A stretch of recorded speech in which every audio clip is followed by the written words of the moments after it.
E fala, torcida São Paulina, começando mais um vídeo do canal. No vídeo de agora vamos estar vendo todo o pré-jogo e tudo que a galera lá da ESPN falaram sobre o jogão de hoje, São Paulo contra o Libertad, o tricolor que busca a liderança do grupo D da Copa Libertadores da América. Um jogo dificílimo. Quero que você deixe aí o seu palpite, o seu placar, deixe aí nos comentários. Antes de mais nada, também deixa aí embaixo, deixa seu like, se inscreva no canal. Meta de 25 mil inscritos, se inscreve aí, dessa força para esse jovem São Paulino aqui. Bora assistir o vídeo, no final do vídeo, você sabe, eu volto, a gente vai analisar e falar muito tudo que a galera falou aí do nosso querido tricolor ou mais querido. Créditos virtuais, deixa aí na descrição, sem mais enrolação, já sabe, e simbora pro vídeo.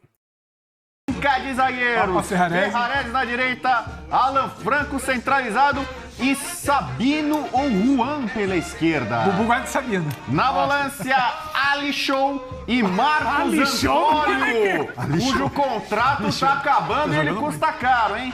Na lateral direita, Cedric. Repeat after me, Cedric. Tem um acento no E. E na esquerda, Enzo Dias. Armando o time, Matheus Alves, o grande jogador do Sansão, hein? Personalidade, sofreu pênalti não marcado. Talvez o Luciano nessa vaga onde ele não rende tão bem. Na frente, André Silva e o cara do momento, o atual bola de ouro do mês, Ferreirinha! Libertad e São Paulo. O celular tá tocando ali. Não tá, não. Libertad e São Paulo é o jogo Libertad e hoje. São Paulo. Hoje... Libertad. E você dê meus minutos. E você tá dê meus cheio de minutos. gracinha com o Zubeldia, mas eu vou falar aqui uma coisa que todo mundo tem que reconhecer. Não, ele vai responder aquela pergunta. Que o Bubu foi o primeiro cara a falar aqui, bota a molecada, os moleques são bons, você não coloca. Hoje sem 18, que é quase 18, né? Tem 7 que estão fora de São Paulo. Ele vai recorrer à molecada. Quer ter Antes opção tarde do também. que nunca. Assim, o São Paulo tem uma molecada talentosa, então ele tem material humano. Não é assim um sacrifício, ai meu Deus, eu vou ter que colocar o Ferreira, eu não tenho nada que fazer, o Matheus Alves, meu Deus, que tragédia, tem que botar, não. Né? Então, você tem garotos bons, não importa a idade, utilize. Se você tem veteranos bons, o Libertad tem Roque Santa Cruz, amigão. Vai falar, não, o cara é quarentão, não dá mais pra jogar. Se ele é útil, tá rendendo pro time, meu garoto. E eu acho que não tem que ficar chorando toda hora esse mimimi. Eu já falei aqui, o São Paulo jogou contra a Inter de Limeira, contra o Velo Clube, com o Lucas, com o Oscar, com todo mundo e não ganhou o jogo. A Inter de Limeira com um a menos, metade do tempo, o São Paulo conseguiu fazer gol na Inter de Limeira. Então não é porque tem sempre os caras. O ano passado, na hora decisiva da temporada, o Caleri perdeu o pênalti, o Lucas perdeu o pênalti, o Lucas perdeu o gol decisivo, o Caleri perdeu o gol decisivo. Se fosse um garoto, ia falar, ai meu Deus, o Real Francisco perdeu o pênalti, perdeu aquele gol na cara embaixo, não sei o quê. Ia falar, não, porque é garoto. Se fosse o Caleri, não perderia. Perdeu. Então assim, não é porque o cara já é rodado, ídolo, não sei o quê, consagrado, que ele vai resolver. Então, digamos assim, as coisas acontecem às vezes assim de forma... Como é que é? O Mauro Sérgio falava, né? Às vezes Deus escala.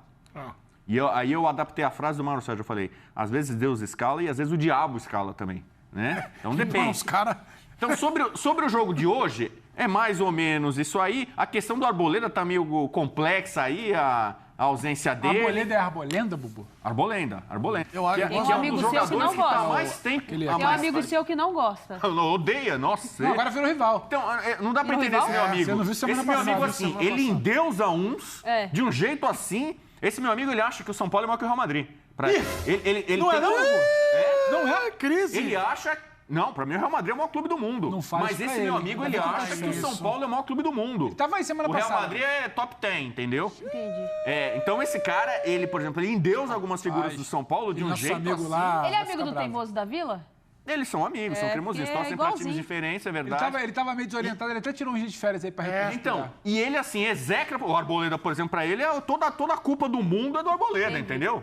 Não importa o que aconteceu na Ásia, na África, na Oceania, É Arboleda. O Arboleda é o culpado, entendeu? São Paulo Bubu, mas eu tenho minha pergunta que tá anotada aqui. Vai, fala com ele. Lê pra mim aqui. Ele tinha uma bomba pra falar. Estamos vendo imagens Ah, do se o São Beldia tá Paulo blindado. Por que você falou isso no começo? Porque assim, Essa é a sua avaliação. o São Paulo já teve algumas oportunidades para mandá-lo embora. No ano passado havia crítica em torno dele, diretores querendo derrubá-lo, e ele continuou, virou a temporada. Aí ele teve momentos no Paulista bastante desagradáveis em que ele não conseguiu vencer, mesmo na época sem tantos desfalques. E o São Paulo teve dificuldade contra vários times pequenos. Aí ele tem agora uma sequência ruim de empates e continua sendo prestigiado, entre aspas. Então eu quero acreditar que nesse momento, ele falou em ética profissional de todo mundo, inclusive da diretoria, eu acho que ele está se sentindo muito blindado e muito seguro de que não vai perder o emprego, mesmo quando o Dorival estava livre. Porque o Dorival, quando saiu da seleção, passou a ser uma sombra para ele. E não demitiram ele, como fizeram com o Rogério Ceni, para pegar o Dorival. E o Rogério Ceni é uma lenda, acho a maior lenda da história do São Paulo, foi mandado embora para pegarem o Dorival rapidinho. Não fizeram isso com o Zubeldia. Então ele está com uma moral absurda. E parte da mídia, especialmente parte da mídia são paulina, é muito favorável ao Zubeldeus. Agora tá dando nó. Então, Agora assim, entendi onde ele queria chegar. Na mídia, não é todo mundo que ataca, que critica o Zubeldeus. Parece que ele tá fazendo um trabalho colossal, entendeu? Tem fã-clube? Tem fã-clube, assim. Mas o cara é legal, o cara é bacana, ele é divertido, é uma figurinha, ele torce junto, ele pula, ele invade, ele dá chilique em Mas coletivo. eu já vi alguns voltando atrás. Então, mas assim, então a pessoa fica assim, com o Zubeldia, assim, uma hora dá a mão pra ele, vem. E você? Aí depois solta a mão dele. Aí depois, E não, você- mas pera bem, ele é tão legal, vamos dar a mão pra ele, vem E aqui. você, irmão. tá como? Aí já tem gente assim que deu a mão pra ele e abraçou. Vem aqui, fica comigo. Eu não largo você, eu não largo de jeito nenhum, mas de jeito nenhum. Isso é um Entendeu? recado. Eu vou ligar pro Birner. E a bomba? Não atrapalha. Ele Calma, deve já. estar em Assunção agora, ele não é passar férias no Paraguai? Não sei. Vai Assunção? ser só pra terra vai do falar. Zubeldia. Então, pode ser também. Agora, Bubu, eu tô Depois tem sentindo... jogo em Lima, né, contra o Aliança. A Aliança ganhou ontem na chave... Atenção, São Paulino. A Aliança ganhou ontem 3-2. Sim. Então, deu uma complicada nessa chave. O Talheres não tem ponto nenhum, a Aliança igualou o São Paulo em pontuação. E o São Paulo vai ter jogo com a Aliança fora. Então, o Dois que a gente gols do falou, Guerreiro, o um cenário do que a gente Barcos. falou do Flamengo é muito parecido com o do São Paulo na sua chave. Se o São Paulo perde hoje, ele fica ameaçado de não se classificar. Então, tem muito São Paulino assim, dá para assinar um empate hoje? O Libertad é um time que até o fim de semana não tinha perdido. Ele tinha recorde de invencibilidade, líder do Campeonato Paraguai com folga, o melhor time do país. Aí ele perdeu no fim de semana para o Guarani do Paraguai, em casa. 3-1. Então, ele é, digamos assim, o grande postulante, junto com o São Paulo, a ser o primeiro colocado da chave. Então, se o Libertad ganhar hoje, ele já encaminha uma classificação em primeiro lugar. O São Paulo teria que disputar uma segunda posição com a Aliança, sendo que o São Paulo tem que decidir com um time peruano fora. Então, é importante não perder. E se o São Paulo não perder, fará história. Porque o São Paulo, se não perder, vai completar 12 jogos de invencibilidade da Libertadores. Nem o São Paulo do Tele conseguiu isso. Nem o São Paulo dos anos 70, lá que fazia boas campanhas então agora também. o Zubeldia não merece o fã-clube? Se acontecer isso? Você pode entrar. Você quer a carteirinha? Não, Você quer a carteirinha do meu Deus? Você tem o seu Tem a carteirinha. Quem é o presidente? Eu tenho um amigo aqui que tá pra chegar aqui daqui. Um amigo que daqui a pouco assim Quem é o pode fazer a presidente? carteirinha. O presidente. Olha a classificação que você Birner pediu. é um dos conselheiros, dos cardeais. Olha a classificação aí que você tá conselheiro, falando a gente aí. fala cardeal. O Birner Não vem com essa zica reversa Então, sua, olha, São presta Paulo. atenção na tabela. Olha lá. Imagina se o Libertad vence. Ele vai para 9 pontos, praticamente desgarra para ser primeiro colocado do grupo. E aí o São Paulo fica empatado com a Aliança. Neste momento, o São Paulo tem vantagem no saldo. Um gol a mais. Mas se o São Paulo perde, Aí já o era. saldo cai e ele já fica empatado com a... Então, o momento é perigoso. O São Paulo não pode perder o jogo de hoje para não se complicar. Entendeu? E o Zubeldia, ou Zubeldeus, desculpe, ele, com o São Paulo, nunca perdeu em Libertadores. Deixa eu falar uma Que o coisa. São Paulo perdeu na primeira rodada da Libertadores passada pro Talheres lá, ele não era o treinador, era o Carpini. Isso. Só uma coisa, tô sentindo você esotérico. Já, Kleber, prepara uma música para a bomba do Bubu. Ele falou que fez hoje, ele tem A uma bomba? pensata. Vai mudar mudar. Na essa- verdade, assim, É é B que uma você falou? bomba Já. de proporções globais. Vai largar, vai embora. globais. Já, Eu a acho que é uma bomba- notícia que pode repercutir internacionalmente, vai repercutir Vai, internacionalmente. certeza. E a outra é mais limitada, é mais Tá bom. regional. Ô, Então, Nath, mas essa zica reversa de ai, se perder hoje o São Paulo se classifica, ai, esse drama todo existe ou é a zica reversa Existe, estratégia? existe pela pontuação, né? é um jogo complicado pro São Paulo. Precisa fazer um pouquinho mais. Precisa ter um pouquinho mais de consistência nos 90 minutos. Só que com tantos desfalques... É isso que complica. A identidade de jogo muda muito. A característica de jogo muda muito. E é um jogo pesado de Libertadores. A molecada vai ter que corresponder. O Capito, você já foi aquele molequinho que jogava na Ponte? O Ronaldão dava várias dicas pra você seguia. Né? Lembra? Ronaldão, o time da Ponte era bom. E aí, quando você tem a oportunidade de jogar, e aí você foi pro Corinthians para jogar o Mundial, e ainda era um garoto também. Como é que se sente o atleta quando ele olha, agora tem Libertadores, fora de casa, tem essa questão da classificação também. Mexe com... Eu sei que é particular, cada um, mas como é que é? Existe uma ansiedade da molecada, mas também aquele desejo de você conseguir mostrar o seu valor, né, meu? Acho que assim, o São Paulo, ele sente falta dos desfalques. Eu acho que assim, o trabalho do Zubeldia, acho que ele divide opiniões, né? Por exemplo, eu olho para um trabalho que tem valor, assim. O São Paulo não é um time bagunçado, um time desorganizado, né? O São Paulo, em alguns momentos, jogou bem, em alguns momentos não jogou tão bem. Eu acho que sente falta de jogadores como, né? Logicamente, vai sentir falta de jogadores como o Oscar, como o Lucas, como o Pablo Maia, como o Caleri agora, que vai ficar um tempo fora. Então, assim, seria muito bom, eu acho que num planejamento do São Paulo, né? Se você olhar para isso, seria muito bom ter a maioria desses jogadores, né? Fazendo parte de um elenco que você tem possibilidade de colocar em campo, assim. Seria muito bom essa molecada que está aparecendo agora, ter jogadores também com um pouco mais de experiência para você fazer um elenco, um time mais equilibrado, talvez. Como o Bu falou, o São Paulo teve, em alguns jogos do Campeonato Paulista, os cascudos em campo e não rendeu tão bem, né? Então, acho que faltou um pouco também, naquele momento, você equilibrar um pouco mais esse time, você fazer testes com jogadores mais experientes, com essa juventude. Eu acho que essa minutagem seria importante para esses meninos hoje, por exemplo. Mas, assim, tem um trabalho, na minha opinião, equilibrado. Eu acho que o São Paulo tem condições de fazer um bom jogo. Eu acho que o que esses meninos entregaram no jogo contra o Santos, por exemplo, no primeiro tempo, foi muito bacana de ver. Um time com intensidade, um time com volume de jogo, né? O Alves, por exemplo, no meio-campo, criando jogadas para os atacantes, aproveitar esse momento do Ferreirinha, que é importante também para o São Paulo, para ele e para o São Paulo também, porque o Ferreirinha, na minha opinião, acho que tem essa questão, né? O Ferreirinha na frente, o Rafael, né, no gol ali. São esses pilares do São Paulo de confiança nesse momento. Então, assim, acho que o São Paulo tem capacidade para fazer um bom jogo hoje, mas sente falta, né, de alguns jogadores e acho que isso é um número razoável de desfalque que o São Paulo tem hoje, de jogadores que podem definir também. Joga pro Pedro Ivo, vá. Pimentinha, que é um questionamento que é muito feito na Europa. Mourinho é mestre nisso. Pedro, vai. Porque o calendário, por exemplo, especialmente quem trabalha na Inglaterra, é um calendário muito puxado. Você tem 2 Copas nacionais. Sim. Então, o Mourinho era um cara que chegou lá e fez muito sucesso de cara com administração de elenco de jogo para jogo.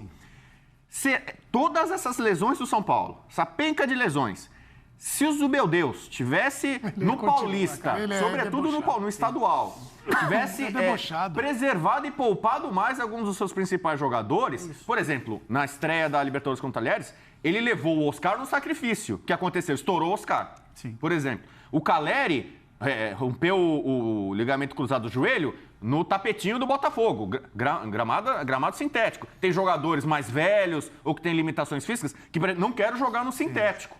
O Caleri se estourou, podia ter jogado o Rian Francisco no lugar do Caleri, aquela partida, ou, entendeu? O Rian Francisco, ou o André Silva de fora.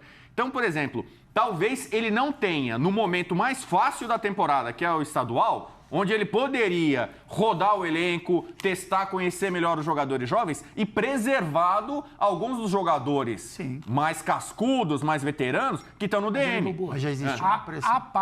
A paz no ambiente são paulino, para você abrir uma estadual, já existia uma pressão. E aí o segundo ponto, para mim, o lançar jovem, o Bubu, você bate muito na tecla há algum tempo de ter que lançar jovem, não ficar só se apoiando na história das lesões. Mas o lançar jovens, o cara, ele fala muito isso na coletiva ontem do Vasco. Você, sem treinar, vai lançando a esmo ali para dizer que colocou. Você também não tá expondo isso aí. Os jovens. Eu não acho que é algo muito fácil. Muita gente falou isso do Zubeldia na Libertadores contra o Botafogo, né? Quando ele começa com um garoto e acaba queimando, trocando ele lá no primeiro tempo. Isso. Agora, ele tem mais opções, porque o São Paulo já tem uma geração sub-20 consolidada. São Paulo é o atual campeão da Copinha, que é sub-20, da Copa do Brasil sub-20. São Paulo tem vários jogadores pedindo passagem. São Paulo fez uma preparação, uma pré-temporada na Disney, que é maravilhosa. Visite a Disney, não só em pré-temporada. e levou garotos. Henrique Carman lá, e depois não foi aproveitado. Então não dá para entender algumas dificuldades que ele tem para aproveitar alguns jogadores, sobretudo o Rian Francisco, que na base do São Paulo sempre foi visto como grande talento, artilheiro, melhor jogador tal, e não tem tido muitos minutos. Bubu, é o seguinte, você acha Cadê a bomba? que eu vou me arrepender de te dar a palavra para fazer uma bomba? Presta atenção. Quero que você deixe aí o seu comentário. Primeiro, seu palpite, o seu placar para o jogão de hoje, confronto entre Libertad do Paraguai e o nosso querido Tricolor. E segundo, será que esse ano o São Paulo papa a Copa Libertadores da América? Você acha que o São Paulo tem condições de ser campeão da Libertadores da América? Sinceramente, com o time titular e talvez com alguns reforços pro meio do ano, o São Paulo pode sim brigar por Copas. Eu não vejo o São Paulo brigando pelo Campeonato Brasileiro, principalmente porque iniciou muito mal. O São Paulo teria que ter uma recuperação cabulosa agora, até a parada da Copa, para conseguir brigar pelo Brasileiro, e não tem elenco para isso. Mas o time do São Paulo já provou que os 11 jogadores titulares, ou 13, 14 jogadores assim, os 11 titulares mais 3, 4 reservas, fixos, vamos dizer assim, esse time tem sim condições de encarar qualquer time do futebol brasileiro e sul-americano de igual para igual. Esse time já ganhou do Palmeiras, já ganhou do Corinthians, já ganhou do Flamengo, sabe? Já quase eliminou o Botafogo e foi eliminado nos pênaltis. Agora terminou 2-2 e o São Paulo teve chance de ganhar. Então, assim, eu não vejo nenhum time imbatível, não vejo nenhum time que o São Paulo entraria com medo. Lógico que a perca do Caleri para alguns tipos de jogos específicos, ela é muito sentida, principalmente jogos fora de casa, que o São Paulo vai ter pouco a bola, talvez não consiga criar tanto, e o Caleri era uma válvula de escape para isso, para sair da pressão adversária. Isso pode pesar, mas o São Paulo tende a ir buscar um substituto para o Caleri. O André Silva nem o Rian Francisco têm as mesmas características do Caleri, e o São Paulo vai precisar, o São Paulo precisa, né, de um centroavante, de alguém que consiga segurar essa bola na frente em jogos complicados, em jogos que a saída de bola não tá dando certo, porque a gente tem que ser realista. O André Silva, ele precisa muito mais do time do São Paulo que o Caleri. Não tô falando aqui que o Caleri é melhor ou pior que o André Silva. Tô falando que o André Silva, ele precisa que o time crie para ele precisa que essa bola chegue limpa. Até não precisa, não só para finalizar, mas para fazer tabelas, para criar. O Caleri não. O Caleri e o Alan Franco chutava a bola de qualquer jeito lá de trás, e o Caleri ia, trombava com o zagueiro, a bola sobrava com o Caleri ganhava no corpo e dava prosseguimento para a jogada. Lógico que a fase dele para gols era horrível, ele não vinha em uma boa fase, mas ele tinha a sua importância para o estilo de jogo do São Paulo. O São Paulo agora vai ter que... E já tá mudando o jogo contra o Santos, o próprio jogo contra o Botafogo. Após a saída do Caleri, já demonstrou um time mais móvel e mais rápido, um time mais interessante. O jogo contra o Santos demonstrou ainda mais, e esse time precisa de entrosamento, esse time precisa de sequência de jogos, esse time precisa de... entrosamento a palavra certa. Os caras têm que jogar mais, têm que manter o sistema, aprimorar o sistema, maximizar as formas de jogo. São Paulo que tende a atacar pela esquerda com o Enzo Dias e Ferreirinha, tende a atacar e construir pela direita com o Ferreirão, né? E o Cedric Soares, que não é um lateral que apoia tanto, mas ele é um lateral mais construtor, tem um bom passe, é um cara muito seguro. Os dois volantes dão outra dinâmica para o time do São Paulo. São Paulo não tem um primeiro volante, mas tem dois bons segundos volantes, né, que ajudam muito na saída de bola, conseguindo municiar o menino, que para mim, aí a gente tem que falar especificamente do Matheus Alves. É um menino diferente, né? É um menino que, eu já disse aqui, se bem cuidado, se bem tratado, se com sequência, adquirindo confiança, ele tem tudo para se tornar um excelente meia. Eu não tô falando nem de ótimo, eu tô falando de um excelente meia de futebol. Um excelente meia, um cara que tem visão, que tem dinâmica, que tem drible, que tem arrancada. O tanto que isso é difícil de se encontrar em um meia. Um cara que consiga arrancar, vou colocar bem entre aspas aqui, tá? Lembrando o que o Lucas faz, ele pegar a bola e conduzir, carregar ela, e além de ter o passe, além de ser dinâmico, de cair para um lado, cair para o outro, de conseguir dominar essa bola de costas, hoje ele ainda não tem tanta facilidade de receber essa bola de costas pela condição física dele. Ele é magrinho, ele é franzino, então os zagueiros, os volantes se impõem fisicamente dele sem ser falta, principalmente o jogo de Copa Libertadores. O juiz não vai ficar marcando faltinhas, mas ele ganhando resistência, ganhando um pouco de massa muscular, esse menino, cara, ele tem tudo, sinceramente, ele tem tudo para ser um ótimo meio, um excelente meio. Esse menino com confiança, ele tem uma boa visão de jogo. Na Copinha ele destruía. E lógico, existe um abismo entre Copinha e time principal. Mas se ele conseguir render no time principal perto do que ele rendia na Copinha, é muita diferença que ele faz no time do São Paulo. Muita diferença. Ele pode ser literalmente o reserva imediato do Oscar. A ponto da torcida falar assim, putz, o Oscar não joga hoje. Ah, mas quem joga é o Matheus Alves, então tá tranquilo. E a gente sabe que o nível de rendimento vai ser próximo. O Oscar, ele não tem a dinâmica do Matheus Alves, mas o Oscar ele é muito inteligente porque também pela experiência dele, ele antevê a jogada. O São Paulo, pô, eu imagino o Oscar jogando junto com o Ferreirinha, jogando junto com o Ferreira, jogando junto com o André Silva, que é mais móvel, mais rápido. O Oscar ia ficar pifando esses caras o tempo todo, porque o passe dele é muito qualificado, ele antevê a jogada. O menino, o Matheus Alves, ele tem tudo para fazer isso, mas com tempo, com experiência, com confiança, com preparo físico, com qualidade técnica, esse menino é muito bom. E temos a incógnita. O Rian Francisco, que destruiu na Copinha, não tem oportunidades, entra muito pouco, o Zubeldia não fala muito dele. Sinceramente, não sei o que esperar do Rian Francisco. A gente que achava... Eu particularmente achei que o Rian Francisco ia ser o primeiro da fila, tá sendo o último. Deus queira que seja a mesma coisa que foi o Endrick, né? O Endrick também enrolaram para colocar ele. Quando colocou, ele deslanchou pelo Palmeiras. Deus queira que seja a mesma coisa com o Rian Francisco. Enrola, demora para colocar o Rian, mas quando coloque, o moleque deslancha, o moleque entra em confiança e joga muito bem. Lembre-se, o Rian Francisco ele era o primeiro da fila. Deixe aí a sua opinião, deixe seu comentário, não esqueça de deixar o seu like e se inscrever no canal se você não for inscrito. Fique com Deus, até o próximo vídeo e valeu!